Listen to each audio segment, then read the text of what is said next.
Welcome to the club and the book of 2 Kings.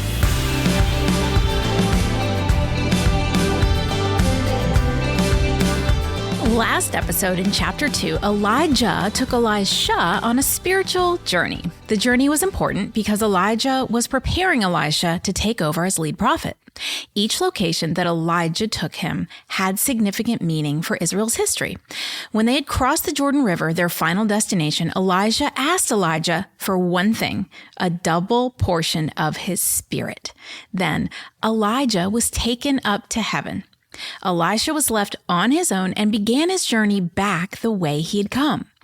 On the way, he begins to build his resume as a prophet with miracles.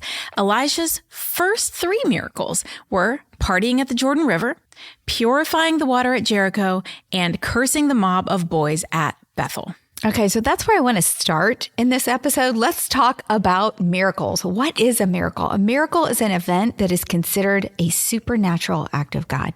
So these acts defy the laws of nature, and they demonstrate God's greatness, his faithfulness, and his presence in the lives of the people. They were often used as proof to the people so that they may believe.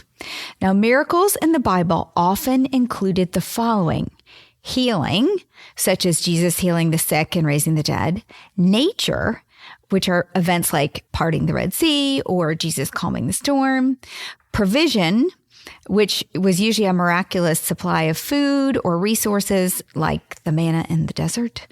And then sometimes miracles are judgment. They're acts of divine judgment, such as the plagues of Egypt. So in chapter 2, Elisha performed his first 3 miracles. The first was a nature miracle, the parting of the Jordan. The second was a nature healing miracle, the purification of the water that healed the barrenness in the land. And the third was a judgment miracle, the bear mauling the scoffing mob. So we kind of had examples right there in his first 3 miracles. Now, there is a reason that the documentation of these miracles was important. And it was because in verse 9 of chapter 2, Elisha asked Elijah for a double portion of his spirit. Elijah answered that it was not his to give, but Elisha would know if his request had been granted by God if he saw Elijah's departure as he was taken up to heaven. And Elisha did. Therefore, we know that Elisha has received a double dose of spiritual gifting.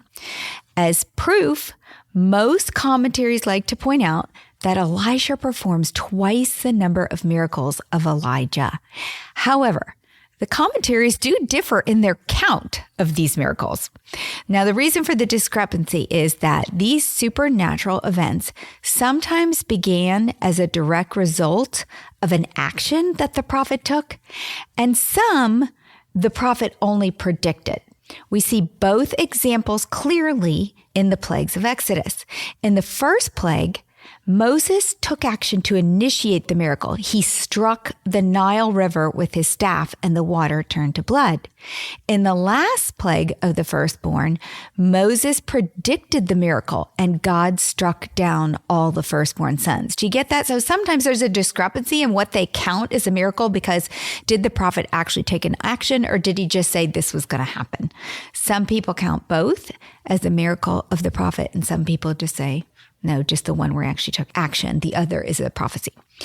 But whatever number you adhere to, Elisha did many more miracles in his ministry than Elijah. Most agree that Elijah did anywhere from 8 to 12 miracles, and Elisha did anywhere from 16 to 32 miracles. Does that make sense? Okay, good. Back to our story of Elisha, the prophet with more miracles. Scene 1, Elisha's provision of water miracle. Verse 1 of 2 Kings chapter 1 stated that after Ahab's death, Moab rebelled against Israel. And that's all it said. The story moved on to Ahaziah falling through the lattice, remember? 2 chapters later, our author is going to move back to his opening line and explain what happened with Moab. As this scene opens, we're in Israel, the northern kingdom, and Joram, the second son of Ahab, is king. Chapter 3.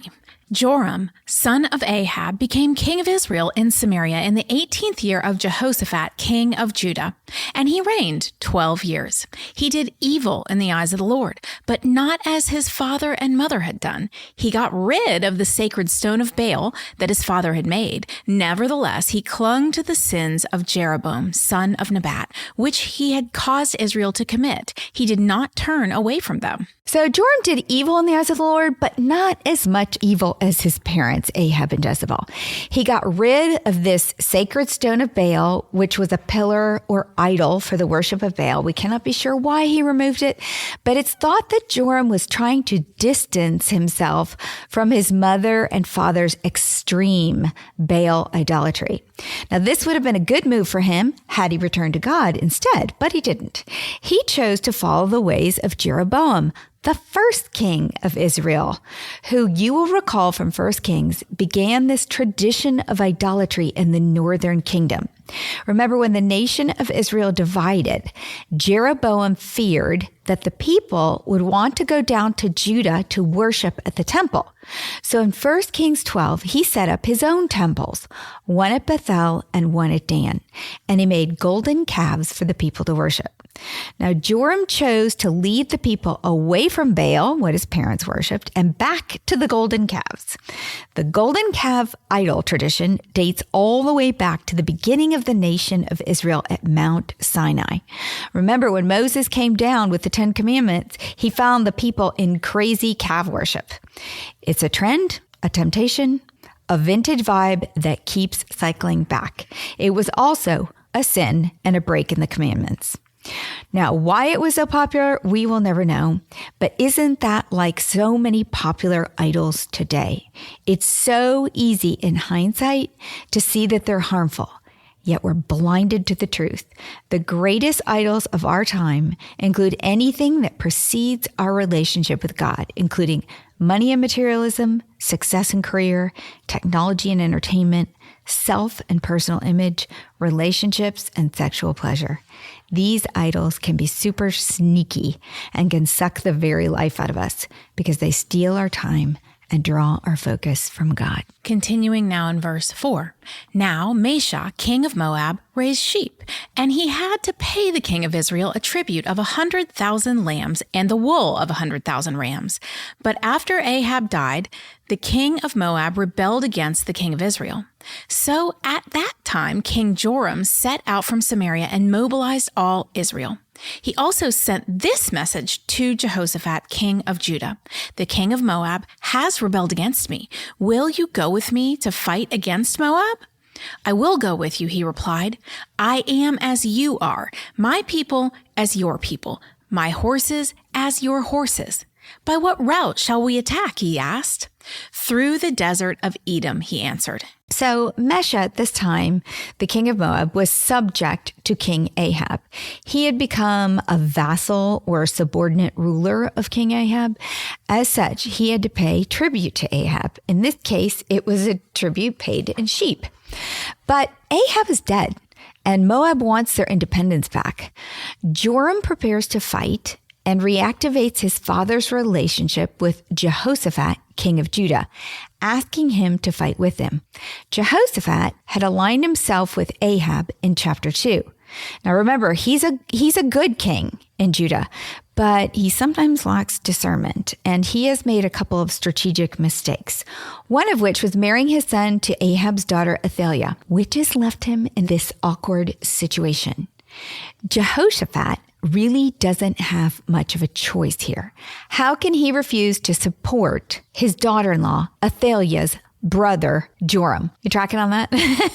He can't. He's got to say yes to supporting Joram because his son is married to Joram's sister, Athaliah. Verse 9, so the king of Israel set out with the king of Judah and the king of Edom. After a roundabout march of 7 days, the army had no more water for themselves or for the animals with them. What? Exclaimed the king of Israel. Has the Lord called us 3 kings together only to deliver us into the hands of Moab? But Jehoshaphat asked, is there no prophet of the Lord here through whom we may inquire of the Lord? Okay, if you missed that, there is a third king, the king of Edom. They never really name him, but how he got in the mix, I don't know. Now, this is the second time Jehoshaphat has asked this same question. Is there not a prophet of the Lord here?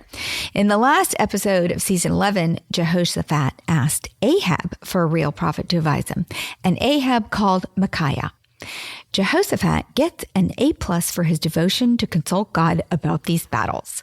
But perhaps if he had consulted God about marriages, he wouldn't have married his son into this wicked family, and he wouldn't have had to do this battle. And he wouldn't be in war at the first place. The lesson for us is that sin has a ripple effect, and one sin often leads to another. And that's where poor Jehoshaphat is at this moment. Preach, sister. Continuing in verse 11, an officer of the king of Israel answered, Elisha, son of Shaphat, is here. He used to pour water on the hands of Elijah. Jehoshaphat said, the word of the Lord is with him. So the king of Israel and Jehoshaphat and the king of Edom went down to him. This time, the kings seek a word from Elisha. Their rationale is amusing. If you're out of water, call the prophet who used to pour water for Elijah. It's ironic, but it seems to be the way of the people of the day, always looking for some mystical explanation for how things work, like magic. Verse 13, Elisha said to the king of Israel, why do you want to involve me? Go to the prophets of your father and the prophets of your mother. No, the king of Israel answered, because it was the Lord who called us 3 kings together to deliver us into the hands of Moab. Elisha said, as surely as the Lord Almighty lives, whom I serve, if I did not have respect for the presence of Jehoshaphat, king of Judah, I would not pay attention to you. But now bring me a harpist.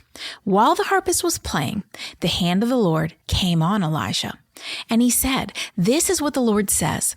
I will fill this valley with pools of water. For this is what the Lord says. You will see neither wind nor rain, yet this valley will be filled with water, and you, your cattle, and your other animals will drink.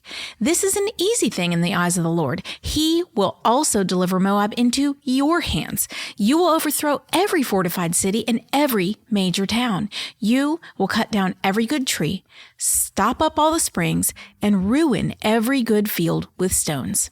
The next morning, about the time for offering the sacrifice, there it was, water flowing from the direction of Edom, and the land was filled with water. So at first, Elisha wants nothing to do with these 3 kings, but eventually he relents because of his respect for Jehoshaphat, the good king of Judah. Elisha requests a harpist. Now, music was and is today a form of worship. It's a beautiful way to calm and redirect our thoughts to God, especially under pressure or when we're gripped with fear. Elisha is under pressure and probably conflicted because while he would like to honor Jehoshaphat, he has no respect for Joram. The word that Elisha receives is promising.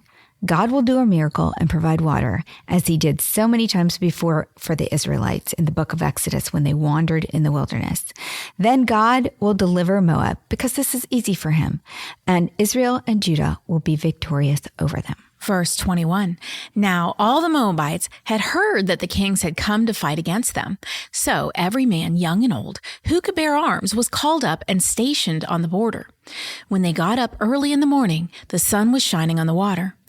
To the Moabites across the way, the water looked red, like blood. That's blood, they said. Those kings must have fought and slaughtered each other.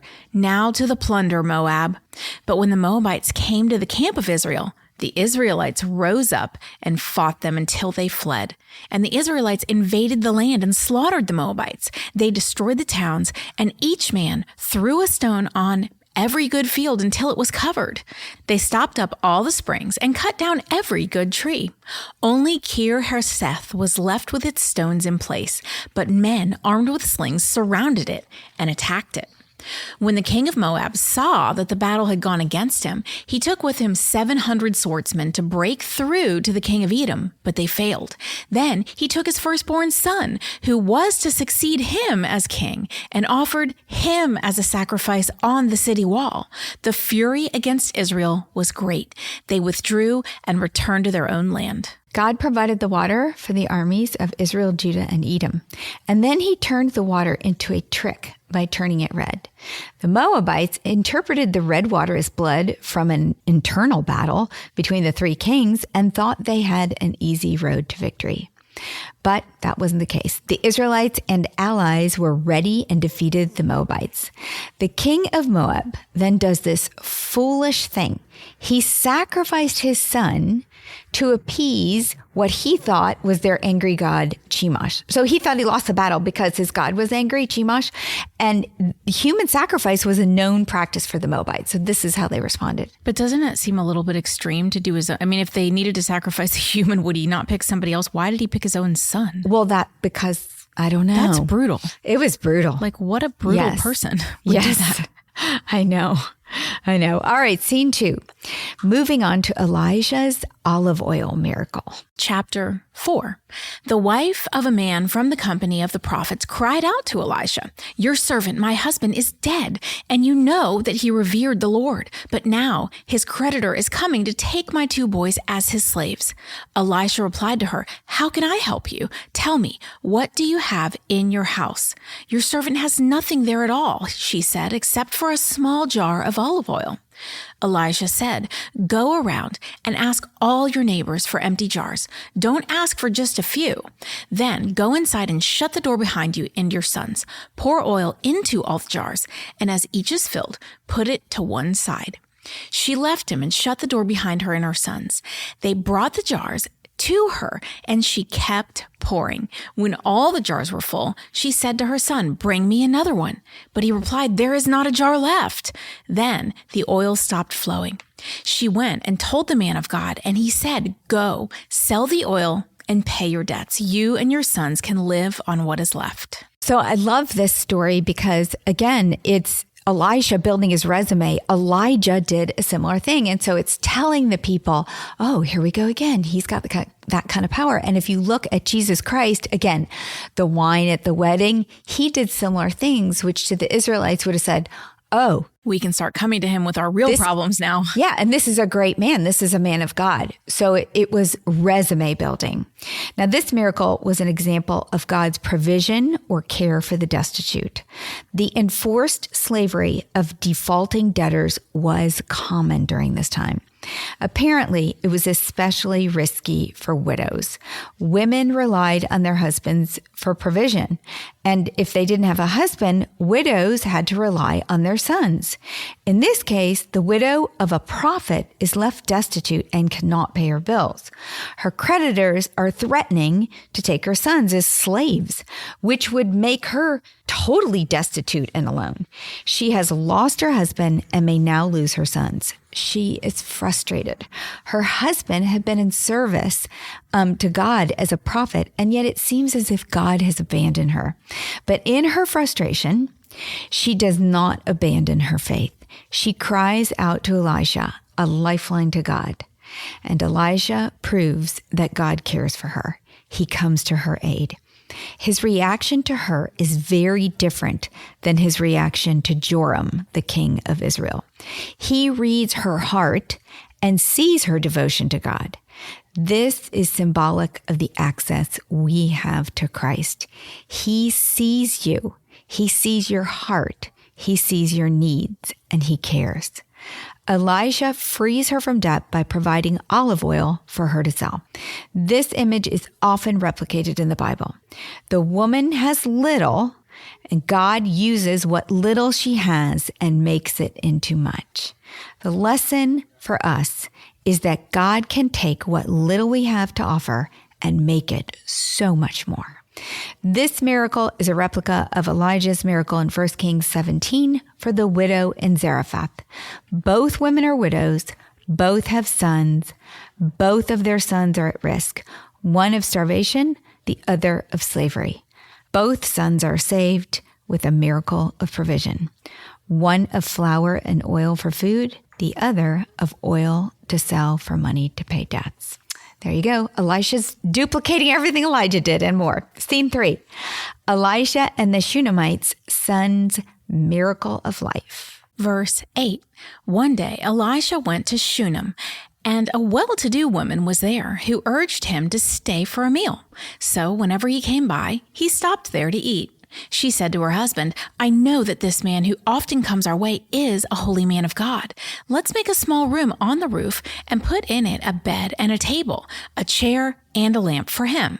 Then he can stay here whenever he comes to us. One day when Elisha came, he went up to his room and lay down there. He said to his servant Gehazi, 'Call the Shunammite.' So he called her, and she stood before him. Elisha said to him, 'Tell her, you have gone to all this trouble for us. Now, what can be done for you? Can we speak on your behalf to the king or the commander of the army?' She replied, 'I have a home among my own people.' 'What can be done for her?' Elisha asked. Gehazi said, 'She has no son, and her husband is old.'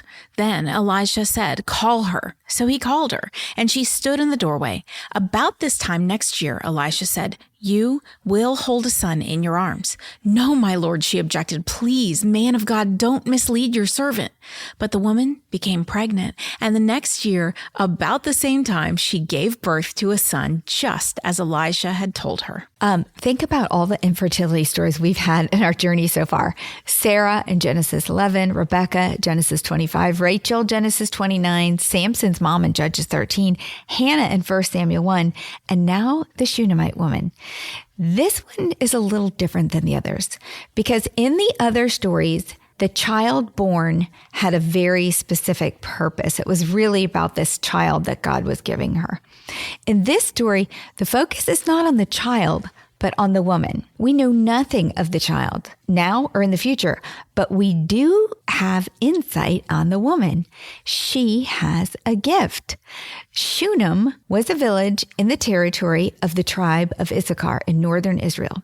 The woman and her husband are wealthy and childless, but not bitter. She uses her time and gifts to open her doors to others. She's not asking for a child. She also has spiritual discernment. She sees right away that Elisha is a holy man, and her love of God compels her to provide generously for Elisha with his very own guest suite. Big deal. I mean, they're building a room onto their house for him. Now, this woman has an extraordinary gift of hospitality and the gift of spiritual discernment, two really unique things that I wish I had both of. Elisha is so overwhelmed with gratitude that he wants to give her something in return. And he asks Gehazi about it. But what do you give a woman who has everything? You give her the child she never had, even if she's not asking. Now, the purpose of this gift is simple. This is a gift of love. A gift of Elisha's gratitude to a woman who uses her gifts on him. She delighted him with comfort from his work, and he delighted her with a miracle from God to comfort her in her old age. I look at the wine that Jesus provided at the wedding, again, as a gift of love. Everybody's there celebrating. It's the bride and groom. He wants them to not be worried about the wine, and he gives this gift of love, which I think is so cool. Verse 18, the child grew, and one day he went out to his father, who was in with the reapers. He said to his father, "My head, my head." His father told a servant, "Carry him to his mother." After the servant had lifted him up and carried him to his mother, the boy sat on her lap until noon, and then he died. She went up and laid him on the bed of the man of God, and then shut the door and went out. She called her husband and said, "Please send me one of the servants and a donkey so I can go to the man of God quickly and return." "Why go to him today?" he asked. "It's not the new moon or the Sabbath." "That's all right," she said. She saddled the donkey and said to her servant, "Lead on. Don't slow down for me unless I tell you." So she set out and came to the man of God at Mount Carmel. When he saw her in the distance, the man of God said to his servant Gehazi, "Look, there's the Shunammite. Run to meet her and ask her, 'Are you all right? Is your husband all right? Is your child all right?'" "Everything is all right," she said. When she reached the man of God at the mountain, she took hold of his feet. Gehazi came over to push her away, but the man of God said, "Leave her alone. She is in bitter distress, but the Lord has hidden it from me and has not told me why." "Did I ask you for a son, my lord?" she said. "Didn't I tell you don't raise my hopes?" Elijah said to Gehazi, "Tuck your cloak into your belt. Take my staff in your hand and run. Don't greet anyone you meet. And if anyone greets you, do not answer. Lay my staff on the boy's face." But the child's mother said, "As surely as the Lord lives and as you live, I will not leave you." So he got up and followed her. Gehazi went on ahead and laid the staff on the boy's face, but there was no sound or response. So Gehazi went back to meet Elisha and told him the boy has not awakened. When Elijah reached the house, there was the boy lying dead on his couch. He went in, shut the door on the two of them, and prayed to the Lord.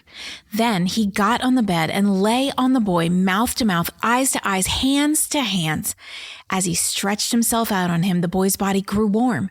Elisha turned away and walked back and forth in the room, and then got on the bed and stretched out on him once more. The boy sneezed 7 times and opened his eyes. Elisha summoned Gehazi and said, "Call the Shunammite." And he did. When she came, he said, "Take your son." She came in, fell at his feet, and bowed to the ground. Then she took her son and went out. I don't think it's fair that we don't have a name for this woman, because I see in her so much of Abigail. You know, she just has this kind of command and control, but kind and compassionate personality. She does not hesitate. She knows exactly what to do. Her husband doesn't go. She goes. She gets on that donkey and she goes. She places the boy first on Elisha's bed, not his own bed. She takes him up to that guest room and she places him on Elisha's bed. And then she goes to find Elisha. Now, she may have lost her child, but she has not lost her faith. God gave her this boy through Elisha, and God can give him back through Elisha, is what she's thinking. Now, this was so interesting to me because if you were listening, Heather read where she runs into Gehazi first and he says, "What is it? What is it?" And she says, "Everything is all right." I was really wondering about that. Why is she saying that? Listen to this. I know. Elijah's servant, Gehazi, sees her first and asks if everything's okay. She replies, "All is well." But the commentaries all think that she said this because she didn't want to waste her time on him. She's going to only talk to Elisha. Now, I think she is once again using her spiritual discernment and senses something about Gehazi that she doesn't trust. Because, spoiler alert, there is something there. Not in relation to her in this situation, but he's not the man of character we think.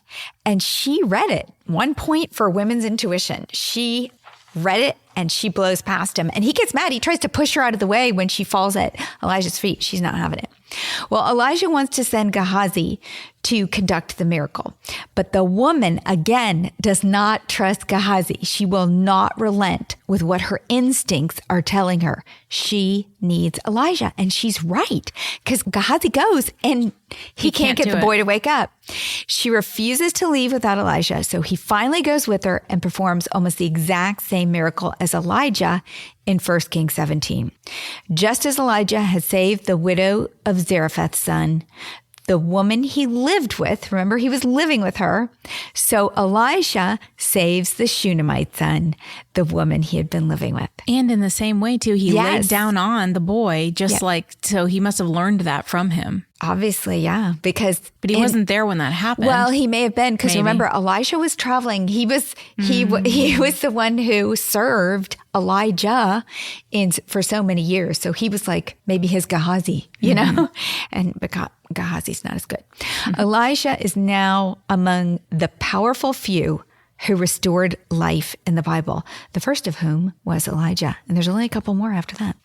Scene 4. Elijah's poisonous stew miracle. Verse 38, Elisha returned to Gilgal, and there was a famine in that region. While the company of the prophets was meeting with him, he said to his servant, "Put on the large pot and cook some stew for these prophets." One of them went out into the fields to gather herbs, and found a wild vine, and picked as many of its gourds as his garment could hold. When he returned, he cut them up into the pot of stew, though no one knew what they were. The stew was poured out for the men, but as they began to eat it, they cried out, "Man of God, there is death in the pot," and they could not eat it. Elisha said, "Get some flour." He put it into the pot and said, "Serve it to the people to eat." And there was nothing harmful in the pot. This seems like an insignificant miracle, but it would have been memorable to these prophets at the time. You see, they are more than just a little hangry. There is a famine in the region. This means everyone is always hanging on the edge of hunger. And as men of God serving the people, they may have been self-sacrificing more food than others for the good of the poor. So to have a steamy meal set before you, the savory aroma making your mouth water and your stomach rumble, and then to realize the stew will be wasted and has to be thrown out, taken away with no replacement, was painful. God moved Elijah to demonstrate his care for these hungry servants. He purified the stew. It was a miracle of provision, a miracle that would encourage them to believe that God cared and could be trusted to provide, a miracle that would provide a visual, experiential memory to build their faith. What has God done in your life to build your faith? Gather those memories. They are building blocks. They form a foundation for the faith God knows you will need for whatever purpose He has for you in your time on earth. Without them, you may be on shaky ground. Then, how can you use your stories of God's work in your life to build faith in others? I am sure those hangry prophets, as they got older, sat around with the younger prophets at their feet and told the story of how God saved the stew. They would probably laugh and exaggerate the story, but the younger prophets would soak up that stew like fresh bread. Can I understand more about that miracle? Because it seemed to me when I was reading it, like they thought he accidentally had picked something poisonous that was in there. So not only was it that he saved the stew, he saved them because they were eating it. Yes. Most likely when you read the commentaries on this, they said it was some kind of cucumber or something that often was the poisonous one, and they probably made the stew with it. And somebody probably started getting sick. Yeah. And then they realized there's something in the stew. What did you put in the stew? And then every single one of them would have had to have a lot of faith when he said, oh, no, it's fine. Everybody can eat it now. Yeah. Well, he just threw flour in it and it purified it, so then they could eat it. But the fact is, you wouldn't think it would be that big of a deal if you didn't realize that people were starving. There was a famine. Yeah. Okay, scene 5. Elisha's feeding of 100 miracle. Verse 42. A man came from Baal Shalishah, bringing the man of God 20 loaves of barley bread, baked from the first ripe grain, along with some heads of new grain. Give it to the people to eat, Elisha said. How can I set this before 100 men? His servant asked. But Elisha answered, give it to the people to eat, for this is what the Lord says. They will eat and have some left over. Then he set it before them, and they ate and had some left over, according to the word of the Lord. So there's kind of a hidden meaning in this one because there's a Hebrew law woven into it that kind of magnifies the scene's importance. The man came from Baal Shalishah. Now the name of the town is a wee bit revealing. The town is in Israel, but has the word Baal in it. Which is one of the gods that they keep worshiping, and they shouldn't. Exactly. Now, normally, and here's the kind of Hebrew law in here, normally the first fruits of the harvest were to go to the priests. But we're in northern Israel, and remember, the priests have all gone AWOL. So in bringing the first fruits to Elijah instead of the priests, the man is making a statement. The priests are not worshiping God. Elijah is the lone representative of God. Therefore, the first fruits go to him. It was kind of an insult and kind of a compliment all in one. Insult to the existing priests, compliment to Elisha. But it was very honoring. There's a message of hope in the story too. The hope is that there is always a remnant of believers. A man from a Baalish town still holds a candle for the one true God and acts on it by honoring his one true representative left in Israel. He actually travels all the way to Elijah to bring him the first fruits. And God takes that little offering and he makes it more. The miracle of the feeding of the 100 is just a taste of what is to come in the New Testament. Because anything man can do, Jesus can do better. Elisha fed 100. Jesus will feed 5,000 in Matthew 14 and 4,000 in Matthew 15. And again, it's those little miracles that we're building in the Old Testament that when Jesus does in the New Testament, tells that same story. This is a man of God.